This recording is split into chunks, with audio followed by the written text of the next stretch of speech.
Well,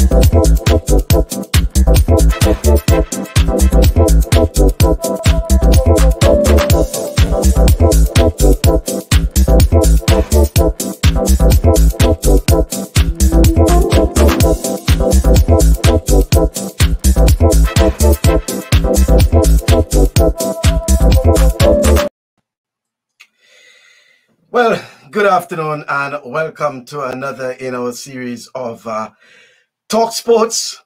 It's the weekend edition, which we call the Saturday Sports Special, where we chat with the movers and shakers in sports, including the sportsmen, sportswomen, and administrators, past and present. Well, this week, we have the pleasure of a statesman, an educator, an administrator, a farmer, and the list goes on. Well, you will understand why I say the list goes on. I'm speaking about the headmaster emeritus, the Grenada Boys Secondary School, and also the Westmoreland Secondary School, a former supervisor of elections in Grenada, also the chairman of the interim committee of the Grenada Steelband Association. Folks, I am speaking about no other person than Mr. Victor Ashby. I welcome Mr. Victor Ashby to our program, Saturday Sports Special. Good afternoon to you, Mr. Ashby. Good afternoon, Michael. I hasten to say that this is special to me, so the name is very apt. I am with technology now. Yes, you are. Can you imagine? I thought I wasn't going to straddle those kinds of rails at all. Right. But you can't escape it. Yeah. So well, nice I am grateful for pleased with the invitation. I am also to commend you on your initiative, because it's the first time I have heard and first time I'm sharing in a program of the type that you have created.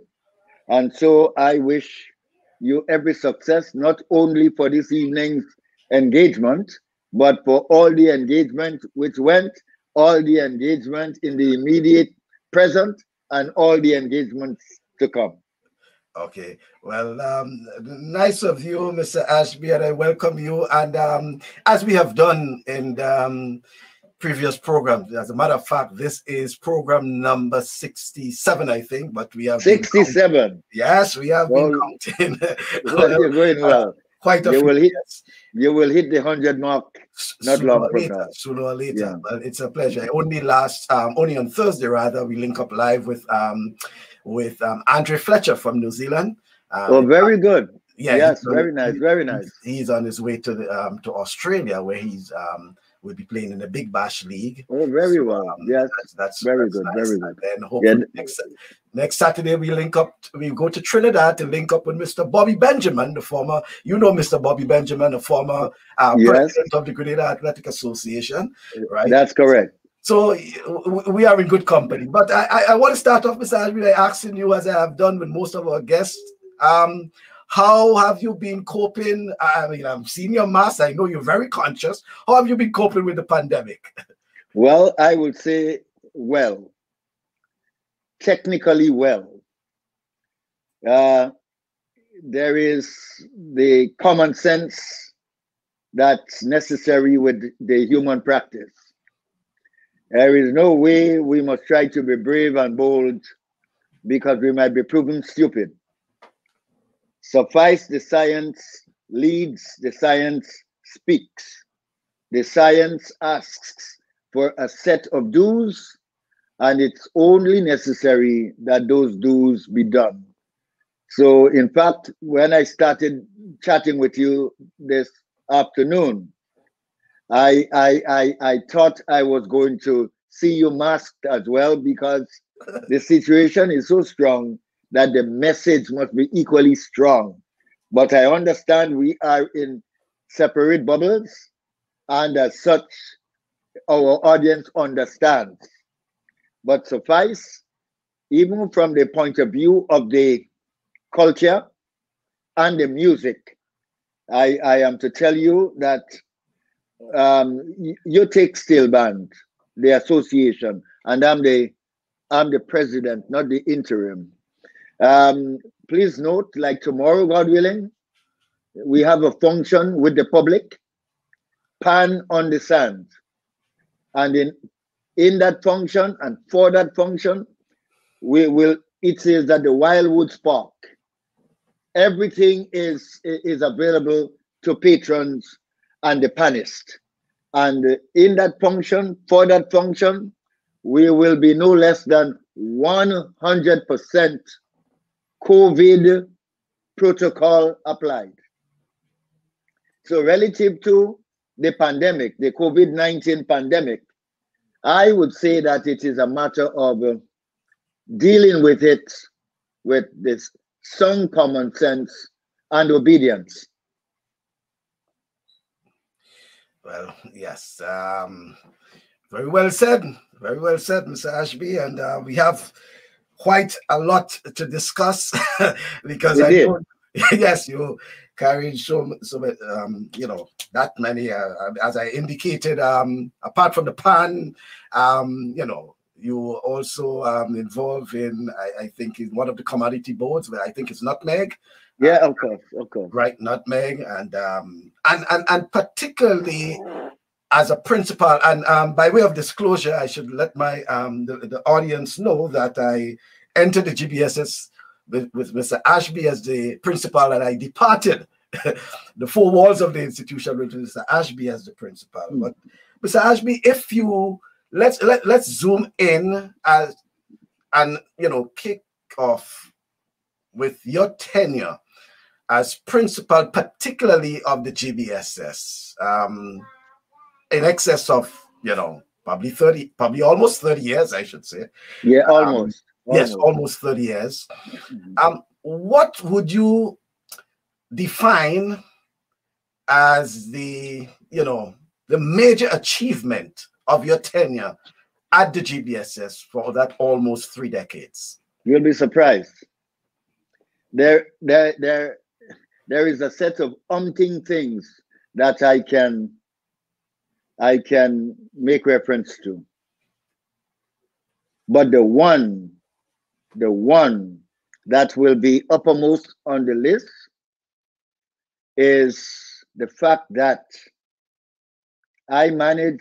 we managed to ensure that the GBSS was on stable, even keel as the leadership institution in secondary education in Grenada, and that we were able to demonstrate.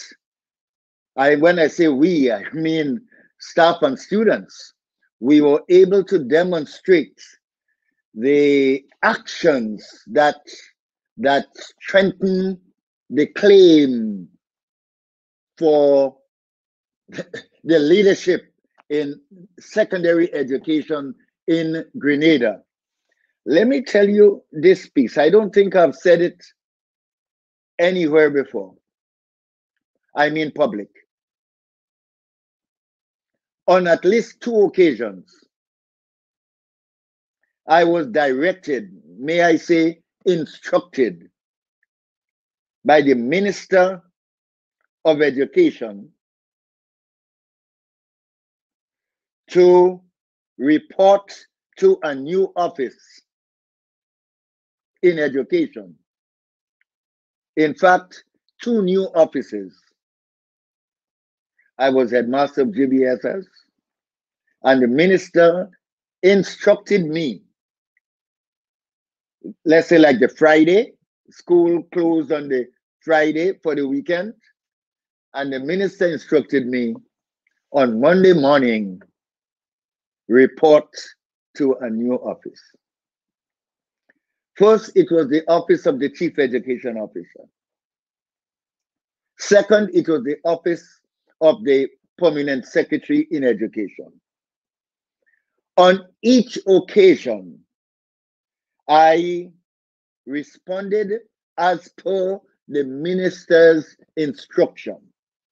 I reported the Monday morning in time for 8 o'clock to be sat with the minister.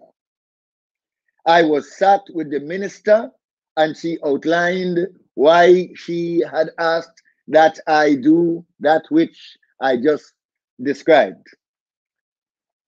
And on each occasion, I convinced her that in the name of education and for the well-being and success of education, that decision was not a good one. And on each occasion, I was allowed to return to the GBSS. Of course, there are other times I could have moved. So I say all of that to say that the interest in ensuring that the GBSS was on very balanced keel, very steady keel, very smooth keel, and not just poised, but trajectoried towards its, not takeoff, towards its higher levels of flight. That was number one. Everything else, however strong it might be, pales into second place. And when I speak of the GBSS being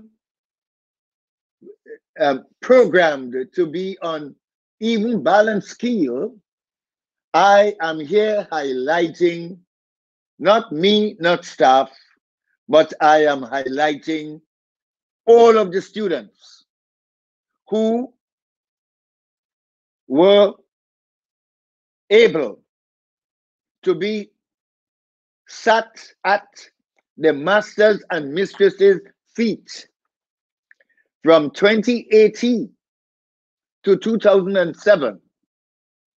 And I might say that on the basis of that, it is really well with my educational soul. Yeah, well, quite a bit, you know, and indeed it's news to quite a you know, to a lot of us, because I know Mr. Ashby, there's so many things that you can discuss with us, you can share with us, but time will tell, and I'm hoping that before you depart this earth, you will be able to document. It's in the making. It's in the making. Just the glad to know that. The appropriate. Yeah, well, glad to know that. But interesting enough, Mr. Ashby, during your tenure at the GBSS as well, the whole aspect of sports formed an integral part of the, you know, the learning process at the GBSS. You, for one, as a principal, took sports so serious that even when the GBSS participated in not the secondary schools, but I'm talking about the local tournaments, like especially the cricket, St. George's Cricket League, for example, you yourself as principal, you are a player, you know. That's correct. You played among the boys, you know. Played with the boys. Yeah, you played with the boys, right? Yes. But so my question to you, Mr. Ashby, is that what was the thinking behind your involvement as a principal, you know, playing with the boys and ensuring that the GBSS always, whether it's basketball, whether it's cricket, whether it's track and field, just name it, the GBSS well represented? I hasten, because this is such a big one. Examine the school song. Examine the school song. The team wins the match at football, and football represents sport. Netball, cricket, basketball, athletics, the team, table tennis, lawn tennis, the team wins the match at football. Though one man must kick the goal. Must kick the goal. Yeah. That's the school song. So from day one, student and teacher, any new teacher, any new student, from day one should imbibe the curricular and the co-curricular marriage for the program of the GBSS. More than that, the GBSS grew from its foundation, not just on cricket and scholarship, not just on sport and scholarship, or not just on scholarship and sport. And that's the order that is necessary to put it, because in the culture of the GBSS, except you perform in scholarship, it is regarded that you have to back up sports, get your performance in scholarship right, and then combine again. Fortunately for our boys, fortunately for our girls, they were ready before they came in for both endeavors in education. And then there's a second point. No education is complete. No education is complete without the fullest ingredient of sports and the other forms of the co-curricular. Because the graduate is not just for the thoughts, the graduate is for the application of the thought. And one can only apply the thought well if during the education he has the opportunity to so do. So it is also necessary to note that the boys, however good they are at the stage at the GBSS, the leadership at the level of the staff was always necessary. More than that, the conditions for the GBSS play in at least cricket and football allowed for the inclusion of a member of staff. So in cricket, Kajitan Hood and I were the able members, and so we did not hold back. In football, Kajitan Hood, his leadership was always there. And I mean, for a significant part of my tenure, quite apart from the presence of the games teacher. These are masters. Their leadership, very important, relative to the discipline, relative to the conduct, relative to inspired performance, and relative to application of the thinking skills. When you hit the business of inspired performance, I mean, basketball, throughout, whether it's the C. Wilcox, whether it's the Hazard, I'm talking Jason Hazard, with the famous 4-peat, 4 years successive dominance of basketball, whether it's the athletics, and the list is endless. But I just want to mention, among the long list I can mention, a special mention of Jeffrey Neptune, not just for his ability in long jump or throwing the discus or the shot put, but the fact that he was like a 10 event man. And for each event, he had the ability of gold. The 4, he was top 4, top 2, and top 1. Well, don't talk about 4x4. I also wish to speak, and that's Jeffrey, and on that side, and there are endless other examples. Inspired performance. Then there is athletics. There is this girl, Daria Nicholas, Portia Nicholas's sister. This girl single-handedly represented the GBSS in the girls' division of Intercall and scored more points as an individual. She was a one-man team. We were phasing out the girls. And she scored more points than many schools which had big girls teams. The football is a staple. It's a staple for the GBSS. And of course, don't hesitate to observe that the GBSS represented at the level of the Premier League, and it was not a glorified representation.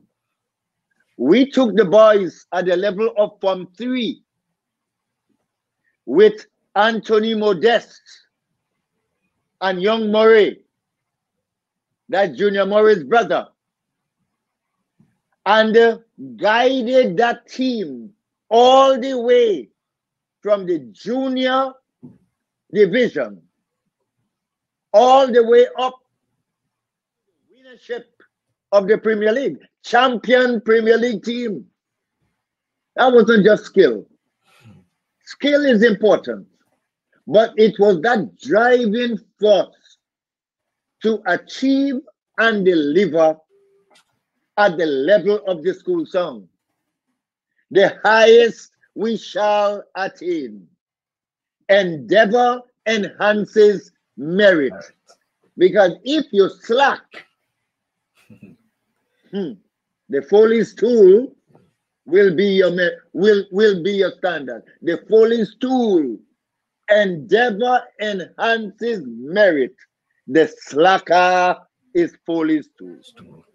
Yeah. So that's and this is the case with all sports at the level of the GBSS. Whether it is table tennis, you know, the Thomases and so on, whether it is, well, we knocked basketball already, netball with the girls, never held back with the girls. The girls were tech with the boys in everything. We didn't treat those girls as though they were any level different to the boys. The girls were promoted, the girls were trained, the girls were inspired just as the boys. In fact, their performance was just as the boys. Yes. And I say no more on that. Well, Mr. Ashby, you know, I knew it would have been such that from the moment time we start the program, the comments would be coming in. And hold. Tell me. I finished that one. I really must say that you remember football is the standard bearer for sports at the GBSS because it is immortalized in the school song. But that which take the cake by way of delivery at the absolute international level is cricket. And I can't close this section without ensuring that that is clearly highlighted. Junior Murray is the premier. Junior Murray is the premier achiever in cricket in Grenada and Grenada for the West Indies. And I'm so pleased. I am so pleased with that sharing. But remember, we have a hand in Ron Lewis. By that I mean Ron Lewis selection as a West Indies cricketer had a direct input of the GBS's contribution. Well, and I can say, well, when he was on the program, he actually alluded to that when he appeared on the program. Yes, and it was not as a glorified student, as a student on the ground of the GBSS. Mm-hmm. And I don't know you know this one. Devon Smith. Devon Smith was recruited by me to come and settle himself at the GBSS and to begin to move on balance keel. He didn't stay long because he was recruited, selected by Joey Carew of the Queen's Park Club to join the club in Trinidad and to play and earn.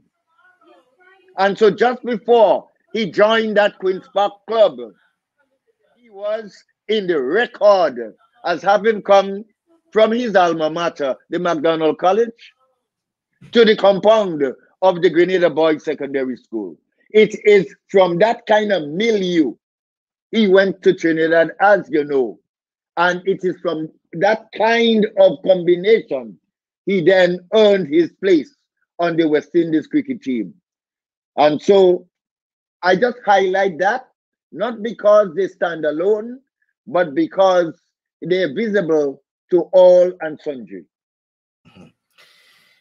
And I assume you still add the Kirani James factor a little later on. And oh Lord, no. I should have dealt with the Kirani James when I dealt with Jeffrey Neptune.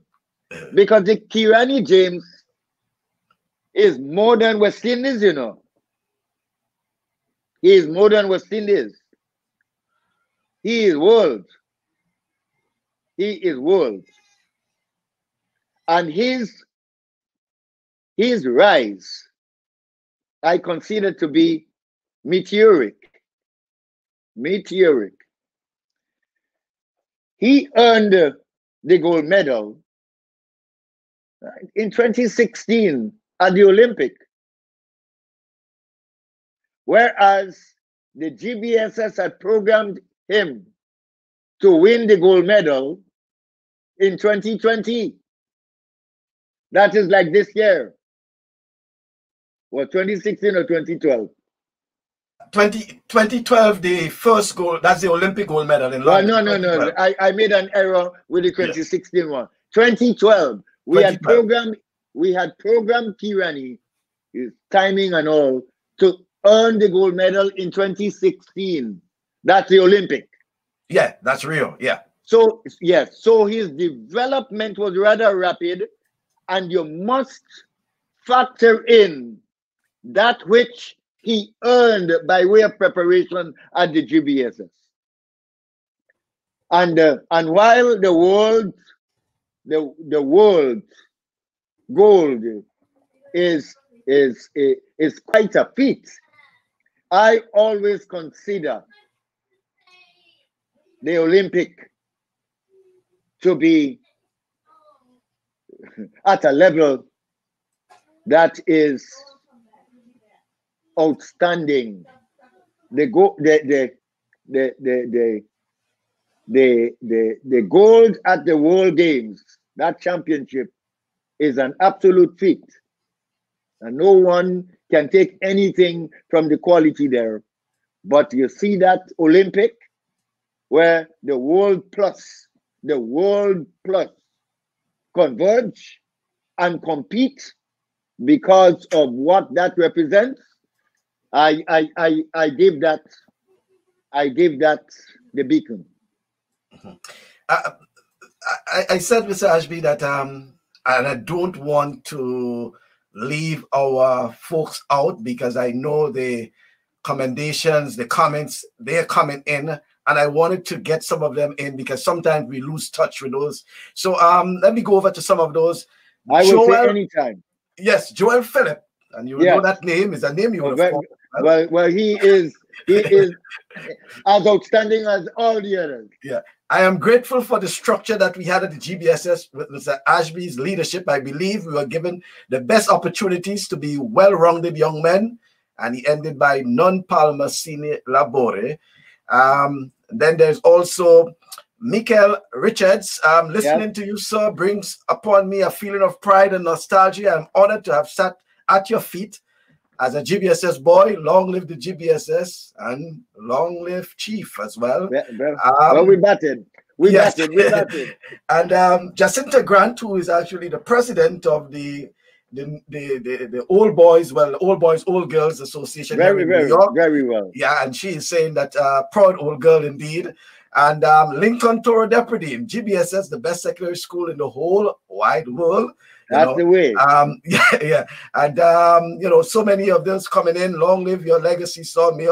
May all be well with you. You have nurtured and shaped so many lives. GBSS history also includes the famous cadet course, swimming, and steel band. Very well. The steel band, yes, very interesting enough. This is why what I'm doing now with the Grenada Steel Band Association is straight in line with GBSS. Right. And Alexander, I'm very amazed and impressed at Mr. Ashby's memories and outstanding presentation of the GBSS sports history. Ken Alexander, great program. Wow. That's Canada. Yeah, that's Canada, So indeed, the comments are coming in, Mr. Ashby. The point now is that, especially, and I want to try to get in as much as possible because I know we have so much comment. I remember there will be another time appropriate. The Intercall. Yes. And you yourself, as chairman at the time of the organizing committee of the Grenada Secondary Schools Games Association, I always try to get it correct. Yeah, you have it. Right. Secondary Schools Games, organizers of the Inter-Secondary School Athletic Championships over the years, and which basically highlights sports in Grenada to an extent, because we know that sports, like Jamaica, is school-based. Other islands is club-based. I know, for example, the Bahamas, where I visited often, club-based. Trinidad, to an extent, a lot of clubs, but Jamaica and Grenada, they have used it as a system where it's, because it's school-based.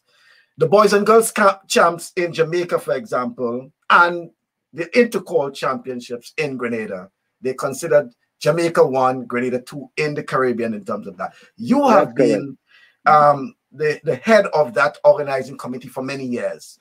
How important you saw the Intercall Championships for secondary schools, particularly in Grenada?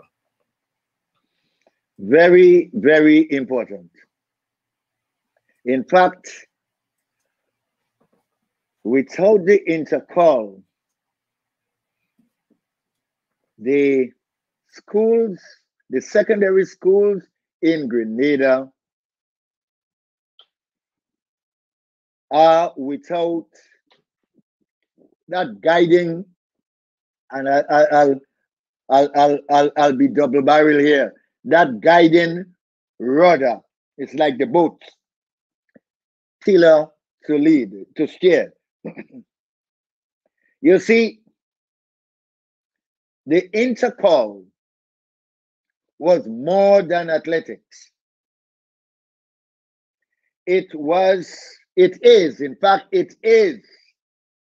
the opportunity for the secondary system in Grenada to demonstrate its quality, where each one supports each one towards the end of outstanding delivery.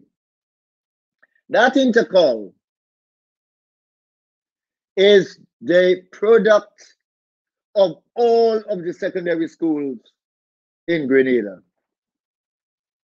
And I'm talking Intercall in its current shape. Previous to the current arrangement, as you well know, the Intercall had to start with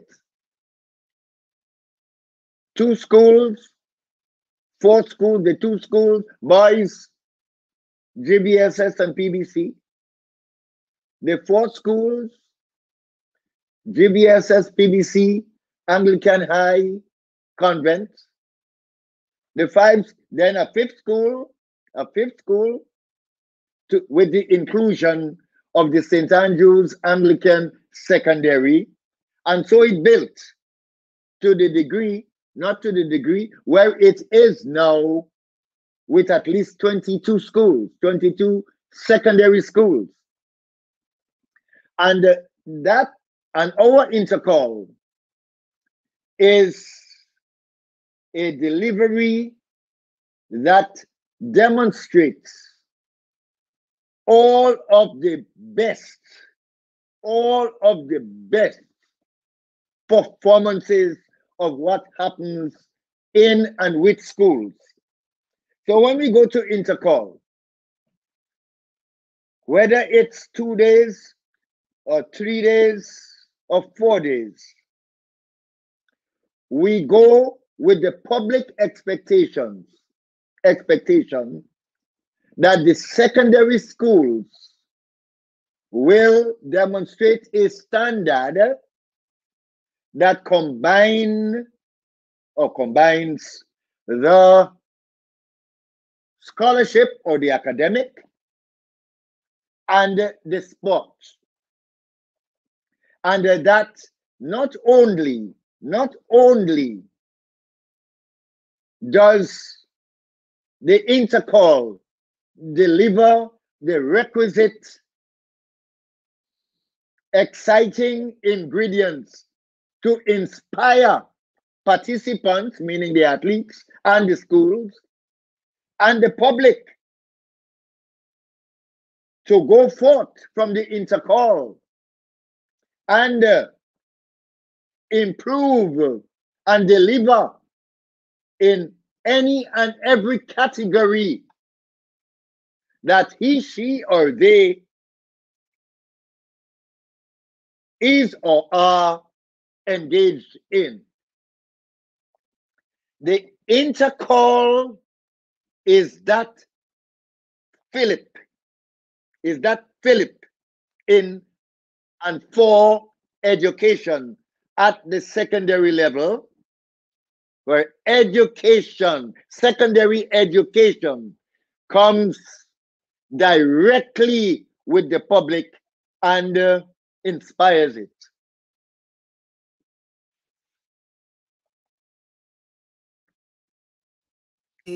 And please note, I say nothing about specific performances.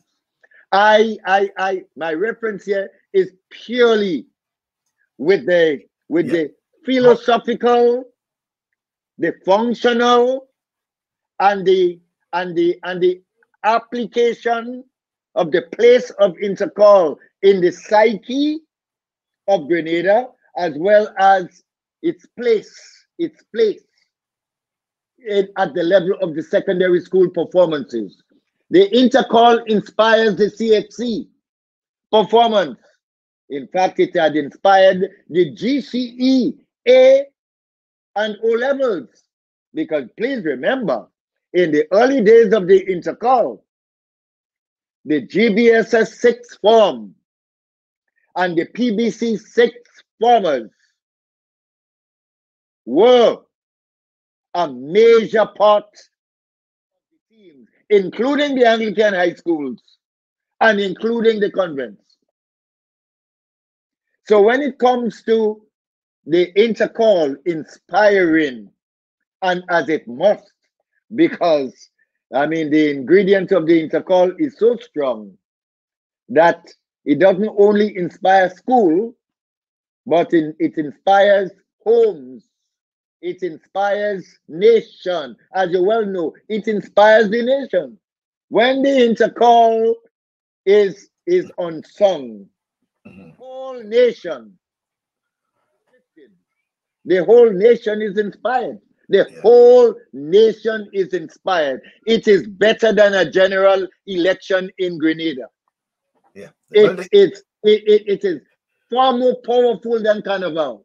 The Intercall is far more powerful in the psyche and in the functioning of this nation. Yeah, well, it's known that when Intercall is around, Grenada is on pause to an extent. I am telling you, the whole place. And bear in mind, you don't only have to come to the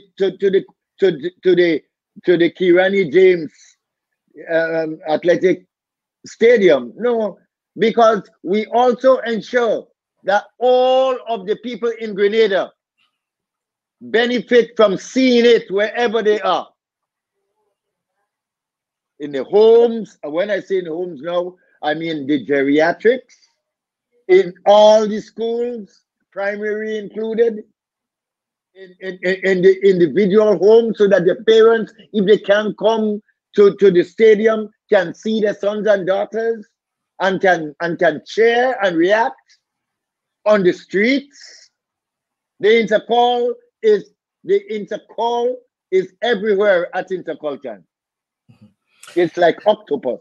Yeah, and over the years, so many proposals and so many initiatives, so many challenges as well, Mr. Ashby, in terms of the whole Intercall evolving, in terms of 3 days, 2 days, the events, separate days for boys, separate days for girls, all sorts of things.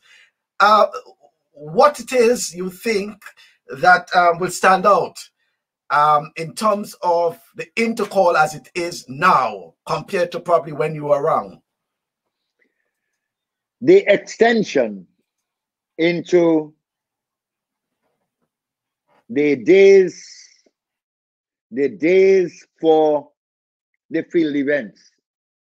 Well, that extension started with me. So there was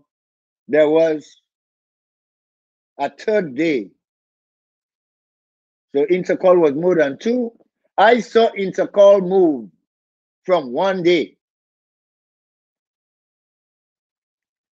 1 day, boys and girls on 1 day. I saw Intercall move from a day for boys and a day for girls and a day for boys. I saw Intercall move from 2 days to 2 days. That is, day 1 for boys and girls, day 2 for boys and girls, with field events and track events. I also saw Intercall move to 3 days. A day for field and 2 days for track. And the justification for the movement was in absolute good order. The whole Intercall on 1 day was a challenge and a pressure for the athlete. Recovery time was not enough. I don't care how you turn that. So we had to move. The boys, the girls' day, and the boys' day also goes against the grain. Our secondary schools do not promote this selfishness necessarily. They combined girls and boys performing on both days is the formula. And then, of course, the fields, separate times, and then the athletics on day 1 and day 2. Now, all of that is good. But the field people, I mean athletes, do not get the opportunity to have the quality support of the Intercall public and the nation at large. And that is something to be addressed. They do their performances wherever, and they get their prizes, their medals, their awards, and so on. But that is not the, I will call it, that's not the package that the athletes must be settled on. That field aspect of the Intercall needs the audience as the athletics, as the track. The field needs the audience as the track in some shape and form. We know some of the shortcomings. That the stadium, the discuss and all those things, but the field people must perform before the audience of the track people. And more than that, when we brought the field people to perform in the arena of the track, we must, and you know, you have a day 1 and a day 2 and a day 3 and a day 4. We must also ensure that we bring the patrons to the sport in such a manner that the field people feel as well as the track people feel when they perform. Of course, I am noting that in the current form, we have a blended format. We have a blended format with track and field on whether it's 3 days, 4 days, and that's good. We have a blended format. But the first two, in fact, the first 3 days, not the first 2 days, or the first 3 days are a problem. The Intercall and Grenada are still culturally conditioned to results, the results of the Intercall. And they come to get everything in one day. In one day. Everything in one day.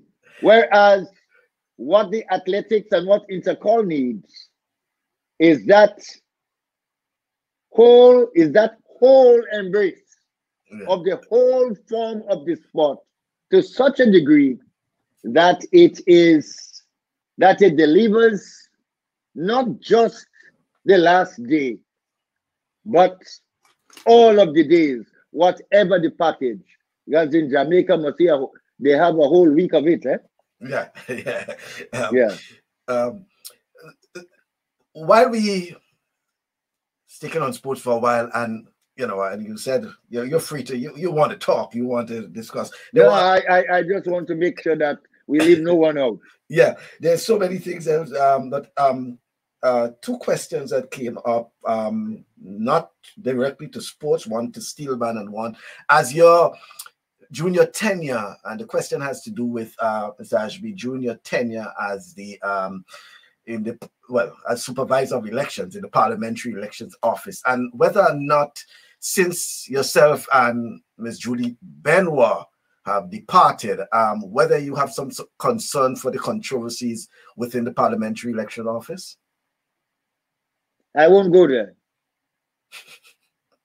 I won't go there. There will always be concerns relative to the function of the Parliamentary Elections Office, which is the body and the instrument for the delivery of all elections that is free and fair and free from fear. And those concerns do not have to be real. I have experienced my share of supposed concerns. And so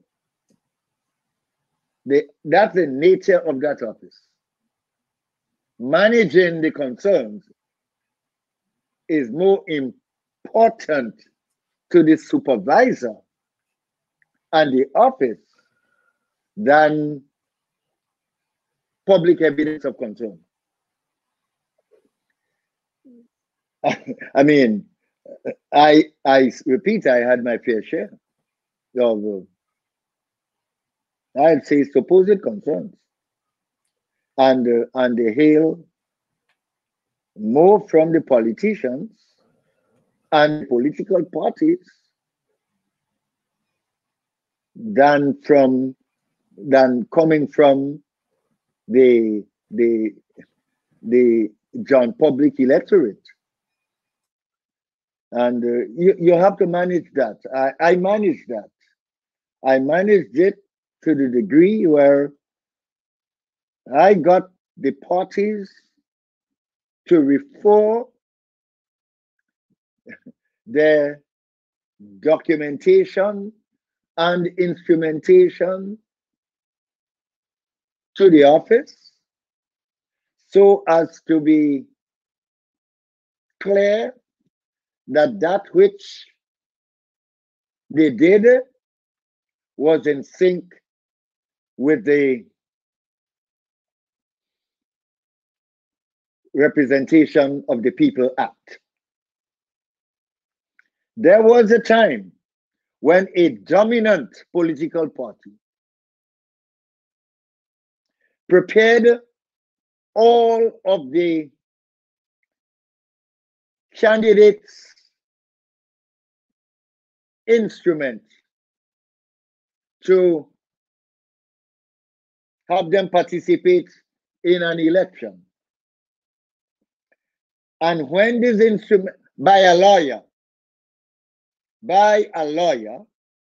and the lawyer was supposedly the writer, the author of the Representation of the People's Act, which is the instrument that the supervisor must follow. And when the party came with the completed instrument, I informed it, meaning the party, that they were all wrong and that they must be redone and resubmitted within the statutory time in order for the candidates to participate in the election. And what do you know? This architect who contributed in the composition of the People's Representation Act informed me that he was going to move an injunction, read that election, because of my observation and advice. And I merely said to him, go right ahead. There is always a counter motion. So you go right ahead. I heard nothing about injunction therefrom. All I know is that before the expiration of the stipulated time, the complete package as advised in terms of composition was at the desk of the supervisor of election in the manner expected by law. So concern you will have.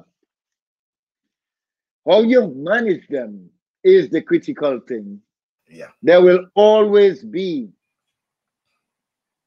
the reference to concern relative to the parliamentary elections office. Mm-hmm. The other one had to do, which is closer to sports, because there's a marriage between, as they say, sports and culture, you know, the steel band. Mr. Ashby, and how do you find the time, you know, to be so involved? I mean, you know, as we indicated, you know, steel band now, agriculture, you know, the farming community, your contribution to the farming community, and still you find time for sporting associations when they call upon you to assist in the elections, the annual general meetings, and all these. Correct. How do you find the time, Mr. Ashby? And a little on the steel band, your involvement in the steel band association, and you came in around a critical time when it was almost a steel band crisis, you know. Yeah. I respect that observation that you make. Yeah. And yes. Well, to answer the easy part of the question, I answer first. Time, how you find time? It's a lot indeed on the page, and it's not slowing down. But everything boils down to management of time. Management of time, the day still has 24 hours. And when one goes to sleep and when one rises, depending on one's constitution, one finds that one is able to achieve quite a bit in whatever time that one finds to share with one's responsibilities. And so, however busy, however pressed an individual might be, you can manage time to deliver any responsibility that must be delivered. And I underscore must be delivered. And therein comes PAN. You have already said that PAN needed, that the Grenada Steel Band Association needed the input at the level of the current executive. And through its initiative, that's the association's initiative, sought to compose the quality, I will put that in inverted comma, the quality to help it establish level, even movement key. Its request was respected and is being pursued. Not for the sake of having another set of activities that PAN would easily provide, but bear in mind, as the GBSS, PAN is a foundation cultural activity of Grenada. PAN started with Calypso. Calypso started with PAN. It was not a steel pan as we know it now, but in order to get rhythm for the Calypso on the estates and on the farms, there had to be some background percussion and accompanying tone, and you name it. So PAN is a foundation. And PAN is indeed a foundation West Indian instrument. It's the only musical instruments created in the 20th century and particularly assigned, and we in the 21st century, and particularly assigned to the West Indies. In a sense, it's like West Indies cricket. It's there. Pan is there. And so I could not allow a no to that interest. And the other members of the executive thought likewise. And so last year at the annual convention, which is like a annual general meeting and more, the membership, the delegates elected the executive to its first 2-year cycle. And of course, with that, with my good self as the head, as the president.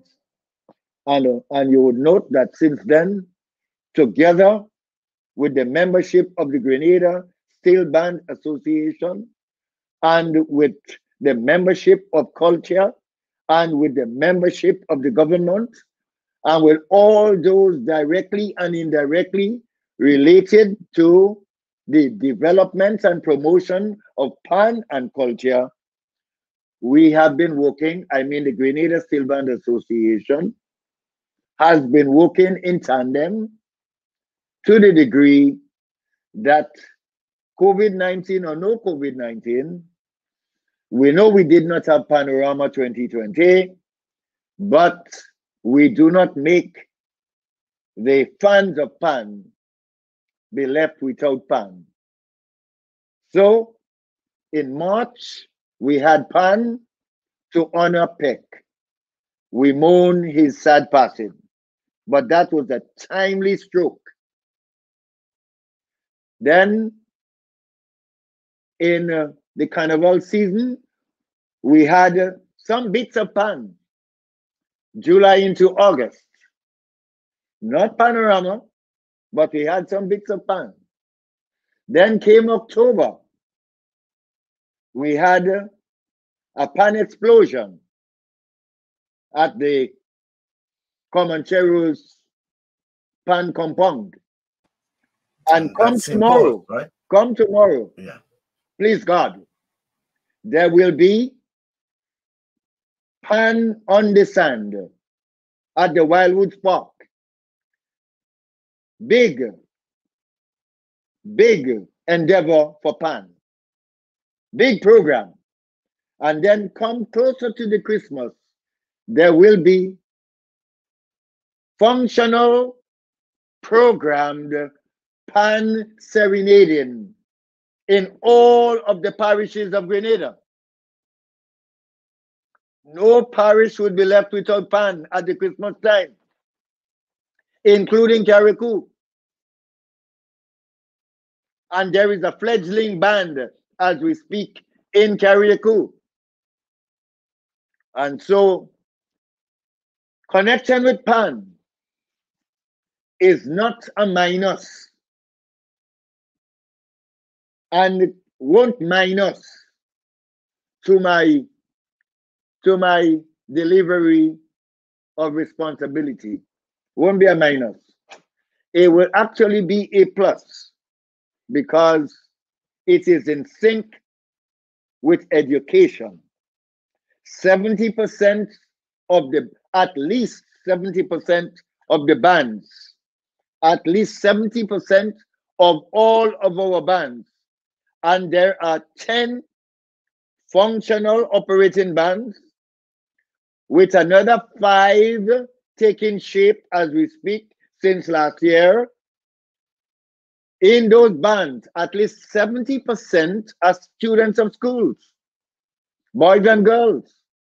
And so you could well appreciate how important that is for that cadre of secondary school students to have consistency with the development pertinent to the secondary education program, with music, through pan, being a functional ingredient. Yes, well, good to hear that, Mr. Ashby. And you know, while you're speaking, and I know names are coming in as well, and you know, indicated that you don't want to forget any. So as when one comes up, I'll remind you, Mr. Timothy Antwine. Oh, really? Governor of the Eastern Caribbean Central Bank, and let's not also forget Mr. Nimrod Olivier, who is a retired lieutenant of the NYPD. You were calling names, so I'm reminding you of some of the names, and these are they are like your sons, you know. Yeah, indeed. Brilliant. I would likely see Timmy on Wednesday. That's right. I am sure I will see Nimrod soon. Before the end of 2020. Before the end of 2020. I say no more. No more. Okay. Ms. Ashby, you had a philosophy as principle that the participation in sports is what you considered an extension of, you know, school outside the four walls of the educational institution. And that was something I always recalled, you know. Sports, you consider that to be just an extension of school outside, and you use the four walls. So whether it's at Queen's Park, it's a canteen, and whether it's football, whether it's netball, track and field, you consider that to be part of school, parts of the education system. Why, sir? Very important. Very, very important. The culture of a significant set of parents includes, and in regards to education, includes that their sons and daughters should not be participating in sport when they send them in school. And so one had to take charge of that kind of thinking, because the sport was not divorced from the academic. The sport was the platform for the application of the academic while the child is in school. And so often you see everything on the field of sport relative to the application. And in fact, you see some things that you might never see in the classroom. There is a race in athletics, and the boy or girl gets injured. One of the athletes would stops to give a hand to the injured athlete, notwithstanding that he would forego, or she would forego, the possibility of earning a medal. Fair play. Play by the rules. Respect the officials in charge of the game.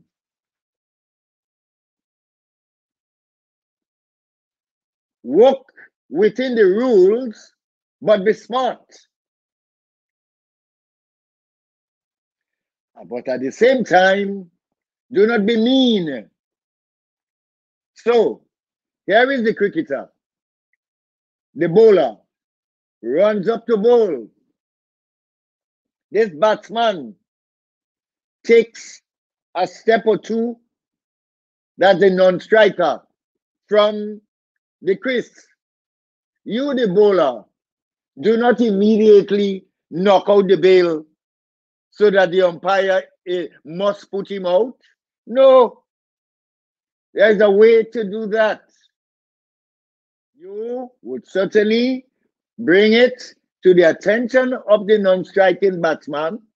I see you doing something that is not in keeping with the conduct of this game. So please note that I saw.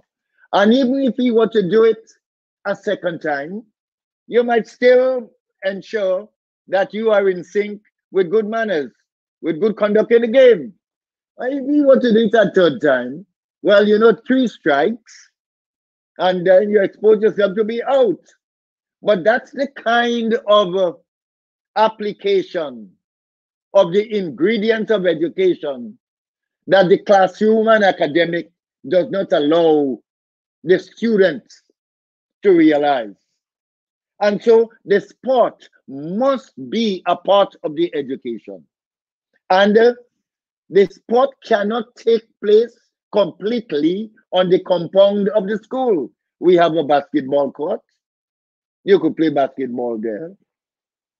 But there will be time when we have to take you beyond the basketball court to the Tantin Flats. Everybody reports there, not just the players, because the sport is incomplete without the support of the fellow students.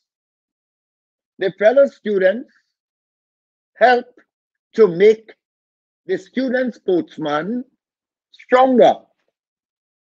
And whether we go to Queen's Park, or whether we go to But Peters, whether we go to Alston George, whether we go to Paradise to play the SAS, or to St. Patrick to play the McDonald, the same discipline of sport, of school, attends the activity wherever we are. We go down to Point Saline to play the police, or we go to Queen's Park to play the prison officers. The same discipline that attends the scholarship attends the sport at the level of scholarship.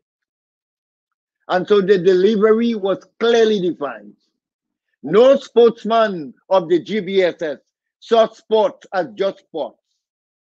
Every student sportsman of the GBSS saw sports as a major ingredient in his education, and sought to deliver sports as he is expected to deliver the academic in his education, as his parents demand and deserve.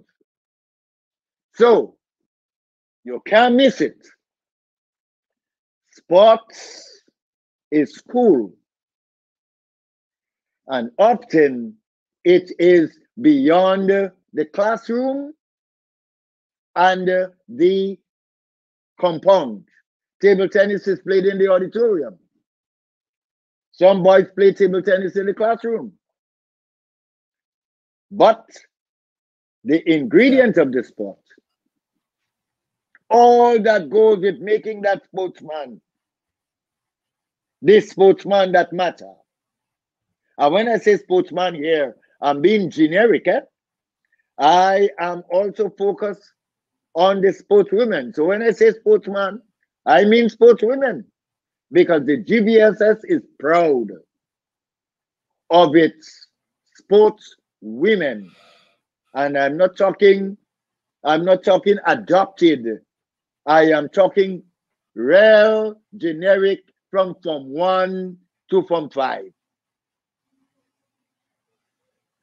Classroom, it's sports.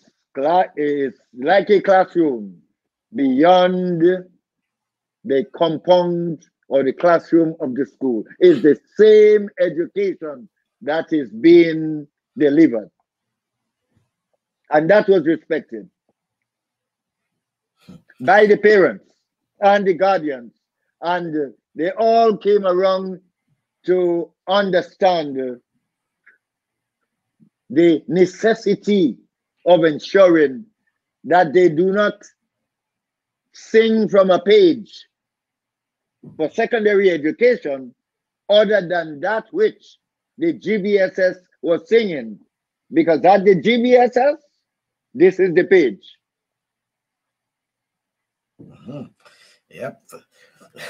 And the important thing to Mr. Ashby was, as you said, and it's not just, well, yeah, you made reference to the GBSS, but at the same time, there were a number of schools that, as you said, took a page, from the GBSS, from the GBSS book, Oh yeah. Yeah. Unnecessarily so. And necessarily so. Yeah.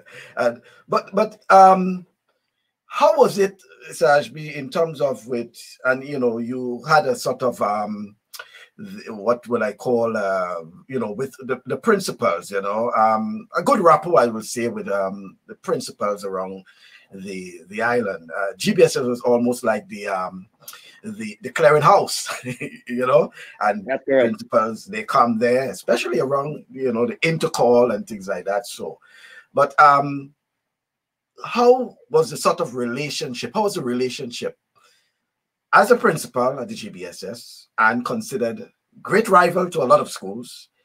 How was the relationship with you and other principals around the island, Mr. Ashby? I would describe it as good, very good, in the most part, and functional in the odd part. I am sure you will ask for some justification. Well, yes, the why. I am sure you would ask for some justification, so I better hasten. Because wherever you have a bastion performing position, such as GBSS had to be, you will find attendant grudge. Not necessarily based on the facts of any case, but that comes naturally. A political party wins 3 or 4 or 5 elections,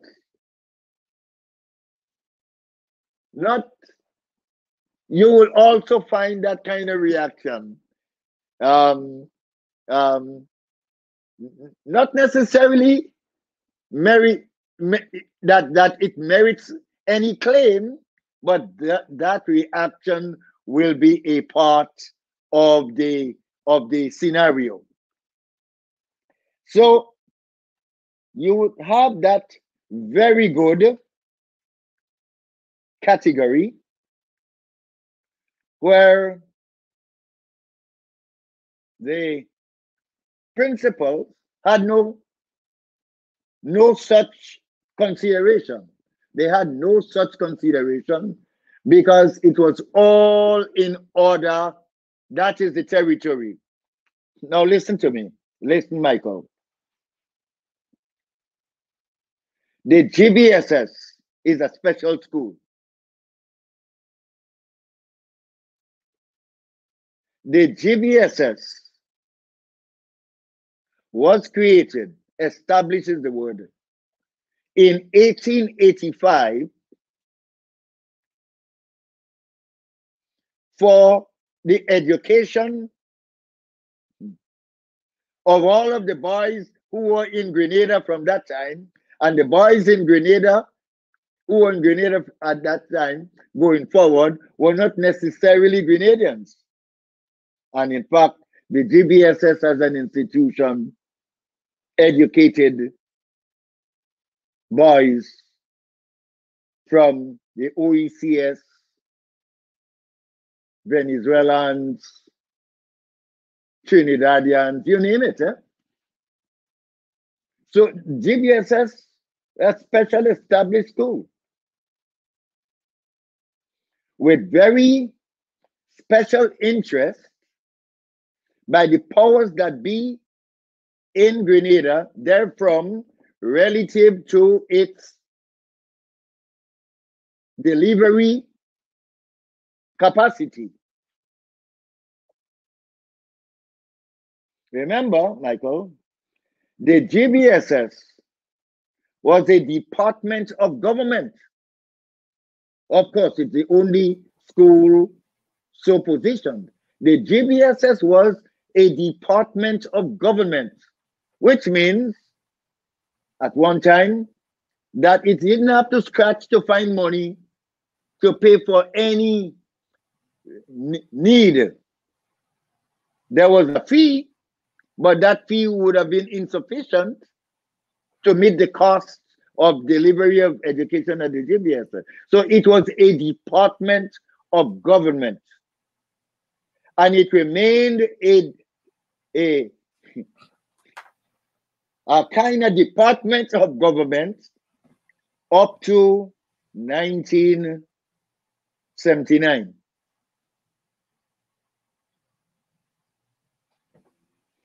And I make that point because it's a philosophical point. The revolution came into being in 1979. And the revolution could not support the practice of special, in this case, I'll say, special conditions for secondary schools. The revolution interest was across the board, egalitarianism. Every man, every son, every daughter, equal share of the pie, whatever the pie is. And so you would remember, I'm sure you would, that we legitimately had a combination of studentship, boys and girls. Yeah. It's in the early 80s. That's where we came from. Yeah. At the same time, St. Joseph's Convent, Grenville, had girls and boys. Girls and boys. Yeah, there was the co-ed. And there was the plan, which I knew, that PBC would have had boys and girls soonish after us. And Anglican and convent would have had girls and boys. We have the beautiful history of having managed boys and girls, then boys again. And I say beautiful because not many schools would have that as a record in its history. So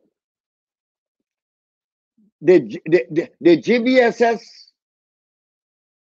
special established status allowed it, through its development, to be in a position where it had to be prepared to share with the requisite membership of all of the secondary schools which followed its establishment.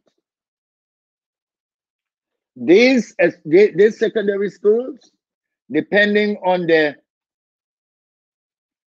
speed and patience and disposition, that some of them would have felt that the GBSS dominance was too strong, but could not be avoided because GBSS is GBSS. And the GBSS will always demonstrate all that it is to demonstrate relative to its school song. And there is where the functional relationship comes. Because look out, you will find a secondary school here and a secondary school there would want the boys team to dominate in a sport, for example. But the GBSS will prepare hard, will play hard to the rules, and will deliver the best performances. And note, SAS, Cresswell Julian, was one of the very good relationships. One of the very good. And yet, SAS was a main rival in sport of the GBSS. Whether it be cricket, whether it be football, whether it be athletics, SAS and GBSS will do the absolute relative to this game. St. John, that St. John Christian, yeah, they come into play with tennis, table tennis, what we call ping pong, table tennis. Yeah, the Waggy T and others. Waggy T and others. Yeah. The redhead against the Thomases and so on. So, yeah. Oh, dead serious. Wendell, yes. Then on top of that, of course, the PBC as when I say rival, I mean partnering along the way. That's what they did, really. Partner along the way. The PBC was always there from the start. The McDonald College. And so, and all of these have a very good relation. Mm-hmm. You will find the unnecessary order unnecessary because no need for, in that the GBSS was so well disposed to sharing, not just sharing resource, sharing in ideas and sharing in strategies and so on, because the GBSS sought system development. And when all is said and done, we are satisfied that we managed to deliver to the degree that I would consider, in the main, all principles of the secondary schools to be good. And this is just relative to the social connection with the headmaster of the GBSS. But more than that, when it comes to the functional relation, functional education relation with the headmaster of the GBSS, I will consider it very, very good to outstanding. Yeah. And you know, and glad you mentioned that, because there was also the on of recent, Mr. Ashby, you'll have even the St. David's Catholic Secondary School of its own. But that is in cricket. And even and the girls' track and field as well. The girls' track and field, they look in another direction. I mean, there's no way we could have quarreled in the performances of our girls, because they were powerhouse to our girls. Yeah, and I'm glad you mentioned how you went to the various schools, because you can call and point to probably just about each of the secondary schools. They have something about them. Oh yeah, as you said, McDonald College, and then there was even the Grenada 7-Day Adventist Comprehensive, who had a very good cricket team and volleyball. Very good cricket team. Yeah, and then there was also good. and the Boca. Right, and and you can Very just good. continue looking at these schools. So it's important that you mention that. But Mr. Ashby, the concern about, and we had a parent, for example, who last week expressed concern that he has a daughter, and she's a very talented athlete, who is actually in Form 3 at the St. Joseph Convent, and she has not competed in an intercall since then. Well, she hasn't had the experience of an intercall because of what has been, happening. But I mean, the parents shouldn't be too anxious. Yeah, but I'm saying, are you concerned that I mean, albeit we have the COVID this year, COVID. That prior to COVID, we had the issue with the teachers and the union and the ministry, etc. That to some extent, that some of the students and student athletes in particular are being shortchanged as relative to Intercall? No. That is just the mix of the times. In 2019, the teacher's position needed such clear support that there was no other direction that the Grenada Secondary Schools Games Association could have gone and so to earn any merit in the sight of the teachers, but to be guided by the teacher's position. And you could not leapfrog that one. And that has nothing to do with, well, difficulty or regrets over the Intercall. The Intercall now is a part of a global national mix. Now, have to be respected. Then on top of that, as far as I know, everything was in sync for 2020, and again, in order to have any professional merit, such as the leadership and management of Intercall would claim, there's no other decision that could have been taken at that time relative to what's on the ground, the COVID-19 pandemic. I'm not even saying that was unfortunate. From the individual's point of view, it looks like unfortunate, but that is the mix of the time. And that can happen in any setting and in any sphere. Of course, the talented child might lose the status of prep. Yes, might lose the status of prep. And Intercall 2021 might enter the arena as sub-junior. That is the mix. Don't fight that. Bottom line, with God's blessings, with God's blessings, 2021, 2022, she's still in Form 4. 2025, she is a fourth-year senior.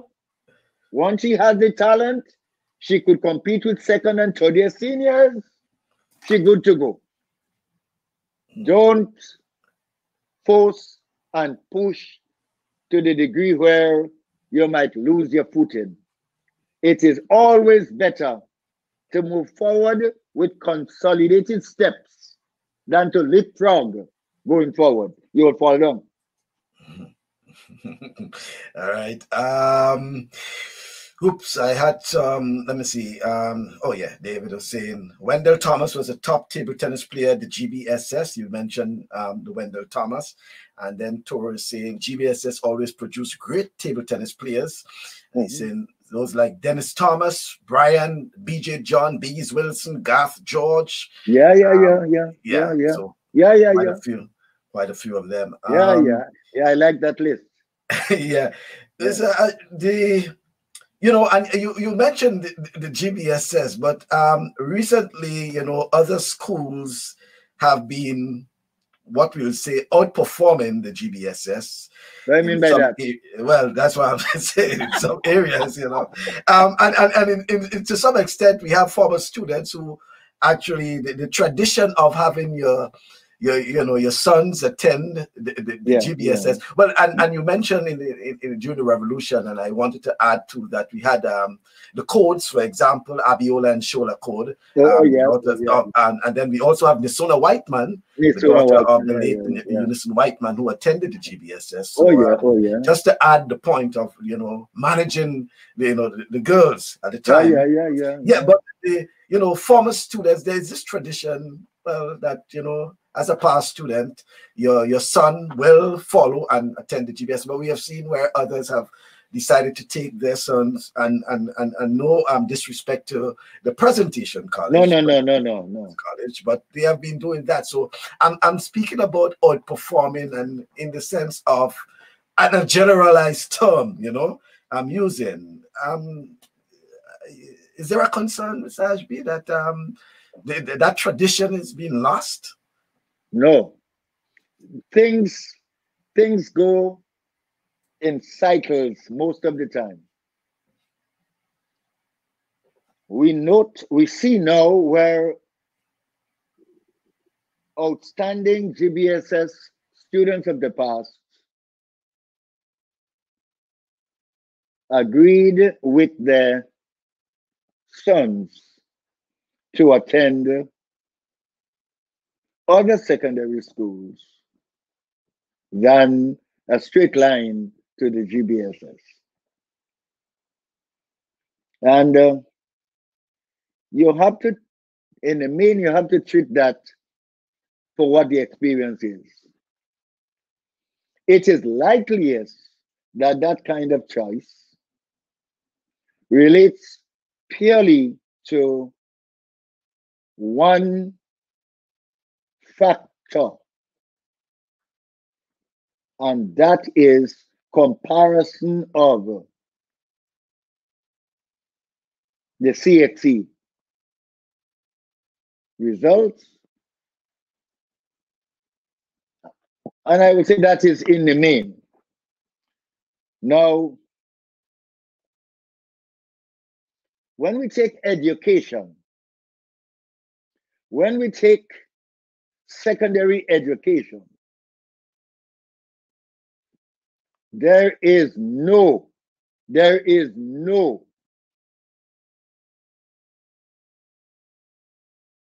secondary school in Grenada that outperforms the delivery of secondary education. And I needn't say for boys, because that would be taking it into a zone. I am speaking secondary education. There are schools which specializes in the secondary education for girls. And as such, the GBSS cannot look to be tangling with them. They are girls. And I always believe that the secondary education for girls would have some ingredients that would be different to the secondary education for boys. But of course, the respective secondary school must be very mindful of the necessary input for both the boys and the girls, so as not to make the boys or the girls miss necessary steps in their development. And I'm not talking education development alone. I am talking social, physio, emotional. All of those are the developments are necessary to be considered in the delivery of the secondary education of both sexes. It can be attended to in one institution, but the institution must be particularly mindful that its package must deal with that kind of need for the girls and girls and boys together. And so the business of the GBSS old boys choice of alternative secondary school to the GBSS is a matter of a cycle. There will be the time, I would say, more in the immediate than in the long term, as we have begun to see in 2020, where of the most outstanding students, read the CHC, the GBSS tops the batch. So that's not a bad sign in order to balance the playing field in time again. Choice is always a good thing, and that you do not interfere with. Whatever, someone will find something compelling to make a choice other than that which you bargained for. I know very many families where boys, the first boy attended PBC, the second boy or the first boy attended GBSS, the second boy went to PBC, the third boy GBSS, the fourth boy the PBC. Choice. Same family, 8 boys, 7 boys, 6 boys. On top of that, do not underestimate the factor of choice which relates to church, religion. I am a Roman Catholic myself. But don't underestimate that choice or that factor. Don't underestimate that which might be suggested with that choice, a kind of halo of protection. The respective parent who sees that as an absolute necessity could make that choice even if he were a GBSS old boy. And that you have to grant. Now note, I said the secondary education.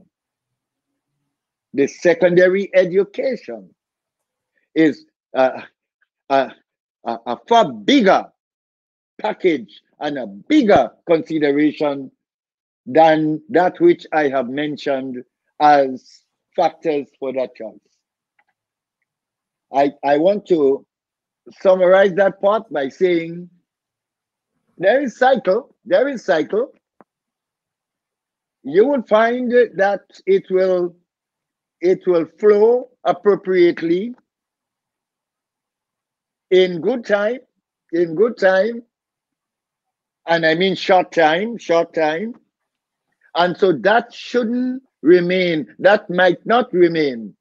I don't expect it to remain issue going forward from more immediate than long-term time frames. Mm-hmm. Yep. Yeah, that's well put together, sir. And getting into a personal question. So, have you considered, Mr. Ashby, entering politics in Grenada? Have you been asked well, ask could be general, but have you ever considered entering the political arena in Grenada? Invited, asked, yes. More than once, yes. The answer, absolutely consistent. That which you have now is the answer, because it has always been a no. I consider the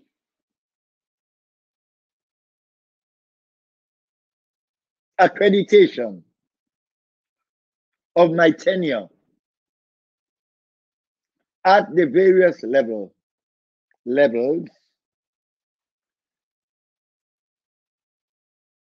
to be serious and need my choice protection.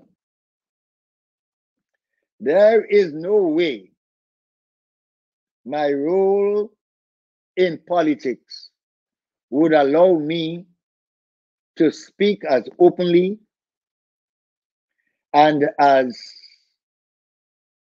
completely as I now speak with you, without any fear to interfere with that other side of the development, the politics. I consider the politics to be a division, the politics to be a division, and it must be a division, because the politics goes with a party. The parties will wager. The wagering will relate to all kinds of ingredients where truth is never consistent. You will then become a victim to the science of the politics. And whether you win or you lose, you're not the same again. Of course, there must be politicians and there must be government, but one can serve government other than through the route of a politician and still be able to maintain and strengthen one's ability to deliver one's mission. I have never had an interest in the service of in that which the politician does. I was close to politics as a teacher. My uncle in Carriacou was a candidate. We had a very good relationship. His name is Charles Kayan. He was on the slate of the GULP. Our relationship included all kinds of debates because I couldn't see how he could do that. And I shared that with him. And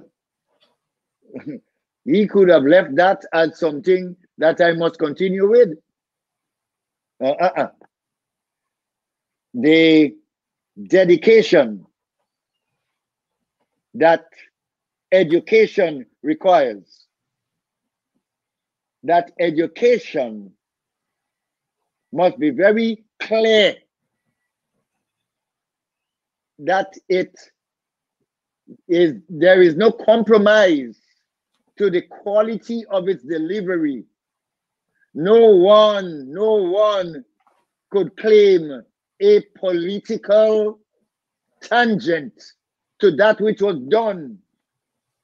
No one could claim any political tangent to that which was done with my sojourn in education, be it Hillsborough Primary School, be it St. David. I'm talking the current RC school that is now the current government school. No one can claim that. No one can claim that for the GBSS. No one can claim that in the Westmoreland school. No, very, very clear path that has no straddles with politics. And I consider that dedication in education to be current.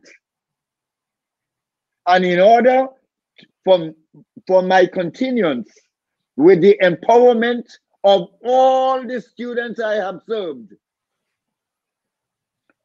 all the students I have served in my 50 years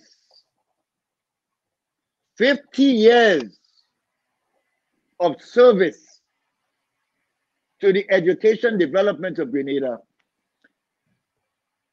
I must continue to allow the politician aspect in development to be dealt with by others. Okay, well, Mr. Ashby, and probably if you spare me 2 minutes out of we have some more minutes remaining, but I need just about 2 minutes because, as you say, in dedication to all the students you have served over your tenure in terms of, well, not just the GBSS. No. Yeah, overall. But overall. I would say, in this case, particularly to the GBSS, well, because there's something special about the lion part. Yeah. Right. So in dedication, just spare me 2 minutes and we'll be back in a moment.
No, Indeed, Mr. Ashby. you could have taken 4 minutes, man.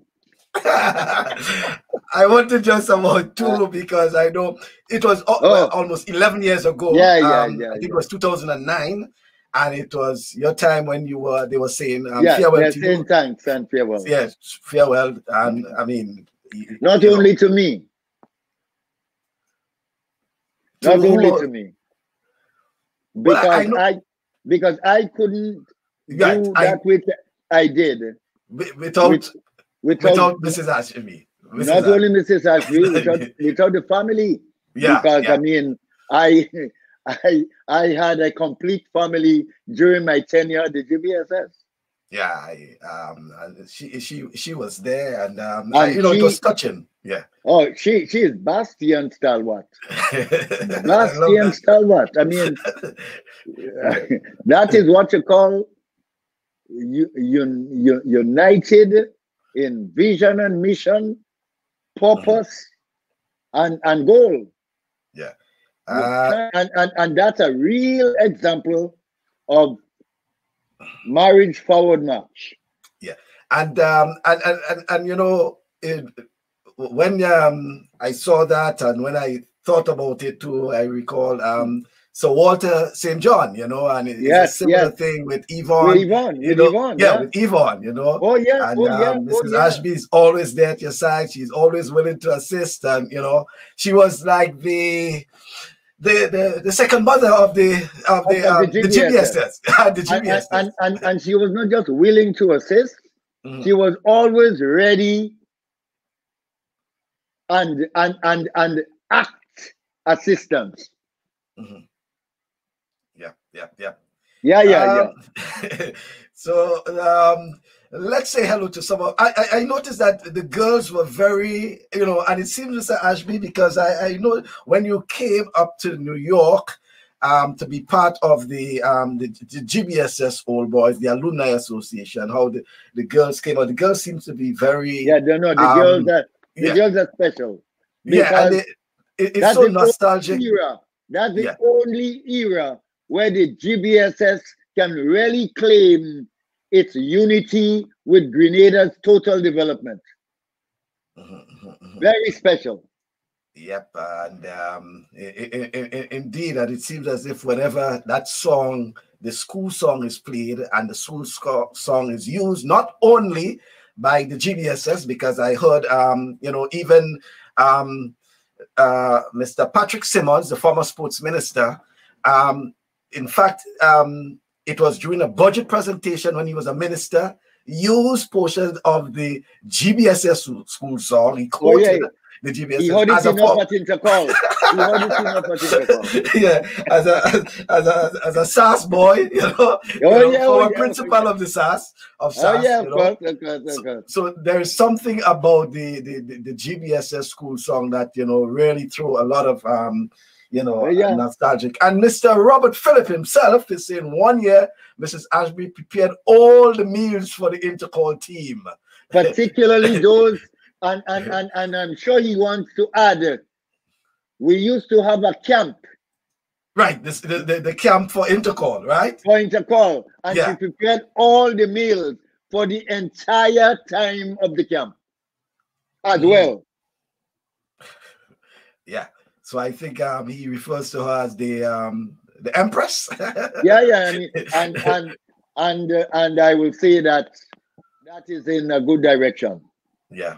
Well, I want to thank you, Mr. Ashby. Our 2 hours. I mean, we have so much that we could have, you know, talk about, but it was. Don't tell me 2 hours have gone. Yes, it is. It's you know, so refreshing to hear from you, to see you, and you know, to share. And I'm certain that as we reflect, you know, we will remember so many other things that. The rich history of the GBSS that a 2-hour program certainly cannot deal with that. And in fact, I haven't even gotten to Michael Ashby's page. Look at that. You know, And remember, he is also part of that family support. Yep. Yes. I want to thank him. I want to thank him. And I mean direct. Yes, I want to thank him for assisting a lot, and I want to also thank Vern. Vern has been very no. Technically, she seems to be gifted. This is their time. You just leave them alone to do what they do. Yeah. And I came home from the country today, and she would say to me, she gave me instruction. Yes. Everything was ready to go. Yeah. And let's before we get out, Mr. Ashby, I must put in some of those comments from coming in. Mackie Griffith. Yeah. Mackie, so, Mr. Mackie Griffith. Oh yeah, please. Yeah. Bascom, great program as usual. Please convey warm greetings and deep appreciation to Mr. Ashby. Yeah, excellent boy. Yes, Mackie and Johnny Simon. Very well. He's remembering those camp days. Yeah, camp days, man. Yeah. Robert is saying, Philip is saying, camp days were very, very. It was wonderful. And Robert, yeah. Jacinta is now coming in with the Archer. Archer, yes. She wants to know where is the Archer people. You mentioned cricket, Mr. Ashby, and yes, I right Nash Jones, Monjaloo. That's it. So there was always this toggle too, Mr. Ashby, between school and club, Yes. Yeah, school and club, Very well. Yes. One of those. Robert Phillip is saying Archer House is in the house. Yes. Let me make sure. Oh, Joel Phillip, the Intercall camp was the most legendary time I've had before and during competition. Yes. Wonderful memories indeed. Very well. I think a lot of those guys look forward to this, the Intercall camp, and then very well marching on to the Queen's Park. Very well, and things like that. So lots of comments now flowing in. But I want to thank you, Mr. Ashby. It has been a pleasure. And I want to once again convey appreciation to the entire family, Vern, Mrs. Ashby, everyone for the assistance. And hopefully in the new year, we can probably have a part 2, I think, yeah, because there is that part that relates to, there is the talk that boys are not delivering as strongly as we expect them to in the total package of education these days as against other days. And that's a page that I would want to address, because a lot of critical empowering is necessary. Yeah, well, and I still want to encourage you, Mr. Ashby. The book has to come. Yeah, it has to come. But remember, it has to come at that level that requires the long wait. Yes, the long wait, but we can't wait too long, Mr. Ashby. I know. No, there is no wait that is too long. There is no wait that is too long, because everything we do has a kind of divine providential guidance. Mm-hmm. Yeah, well, and I think for many of the folks, they will think you're still sharp, there's still the sharpness of Mr. Ashby, Yeah. I exercise a lot. Good to know. You saw my message when. Yes.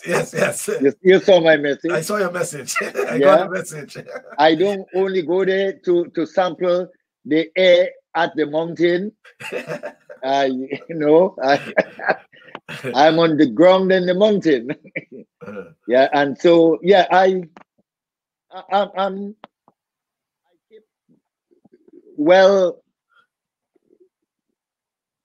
well, I would say briefed, because you need to be in sync with current and the information and all of that. And also I do as much as I can relative to the research and the readings and so on. So I kind of know much more of all of the students around you and in Canada and in England and on the ground in Grenada than you would ever be able to have a program to accommodate. And I am talking current. I'm talking current. I ain't talking history. I'm talking current. So I am to ask all of my students of all of the years from Hillsborough Government to Westmoreland Secondary to please forever be strident in your process towards delivering the highest that you can attain in every sphere of life. And I can say to them, do the politics for me. Those who are at that kind of level, do the politics, because you help to change the world, not just Grenada. And in these times, the politics in the United States needs a lot of reinforcing. Yeah, well, indeed, indeed, Mr. Ashby, and so many, the comments are coming in so much, but I have one that I have been reading off Valerie Cornwall. Val Cornwall, saying the shortest 2 hours I have ever had. Really? I have ever, yeah, very interesting and nostalgic, but she seemed as if she wanted more, you know. I thank her. Yeah. Thank you very much, Mr. Ashby, and welcome. I appreciate it. Thank you very much. Yes, and really, two terms for program, audience, your good self, not just for now, but going forward. And also, you don't go forward without looking at where you have come from. Yes. Okay, then. I want to thank you once again, Mr. Ashby. You're welcome, man. Okay, then. All right. And as I will always say, go for it. Go for it. Yeah. Thank you. Okay. Thank you. All right. Yeah, good, man. Yeah. Okay, then. Folks, as you heard it there, that's from Mr. Victor Ashby. And indeed, it was, you know, a very, very interesting 2 hours from Mr. Ashby. And I know that folks will be saying that he has to come back, you know, it's still coming in. One of my favorite quotes from Mr. Ashby cannot quote, and Joel Phillip is saying, you cannot be in the cane field and the coal field at the same time. Yes. All right, Joel, I know you caught that one, you know. And Johnny Simon, it was a pleasure serve with Mr. Ashby as a teacher at the GBSS, and years as a student was amongst the best in my life. And Jacinta is saying, thanks, Michael Nash. It was great pleasure. We definitely need to have him back. Yes, we will have him back. Thanks, Mike. Very much so. We had 2 hours of Mr. Ashby, and I think from what we're hearing there, we'll have to make arrangement to have sometime in the new year, after the whole hustle and bustle, because a very important point Mr. Ashby was making in terms of the young men, and I think we need to give him that time that he can speak about, because it's important, especially for sports, right? We cannot look at sports just as sports as how we see it now, you know. We have to look at how it's affecting, what is affecting sports too.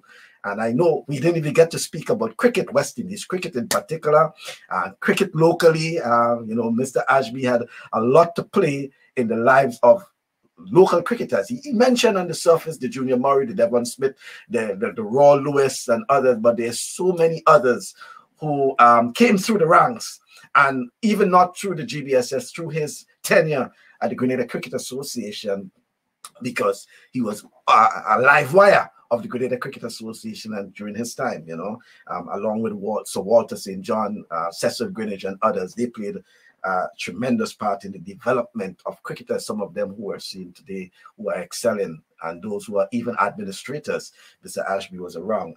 The late Kenny Hobson will tell you that, you know, Riff Crony, you know, Steve Mahon. I mean, I don't want to start calling names because that's a separate program, you know, but I want to thank you folks for being part of that, and thank you for viewing, and don't forget to join us on Thursday. Coach Dennis Williams will be on the program on Thursday from 6:30 Eastern time. That's 7:30 Grenada time, when she will join us. And then next Saturday, join us for another program where we will be joined by former president of the Grenada Athletic Association. It was then the Grenada Amateur Athletic and Cycling Association, Mr. Bobby Benjamin. He will be joining us live from Trinidad for that program. So once again, thank you for being with us, and hope to see you on Thursday, 6:30 in the PM, where we will have Miss Dennis Williams. First, Miss Dennis Williams. She will be on the program, and then the following Saturday, Mr. Bobby Benjamin. Don't forget, we also have an open discussion coming up. We try to have it once per month. So on the 19th will be an open discussion where, you know, you can call in and discuss anything you want. So once again, thank you very much for being part of our program. Until then, stay positive, test negative.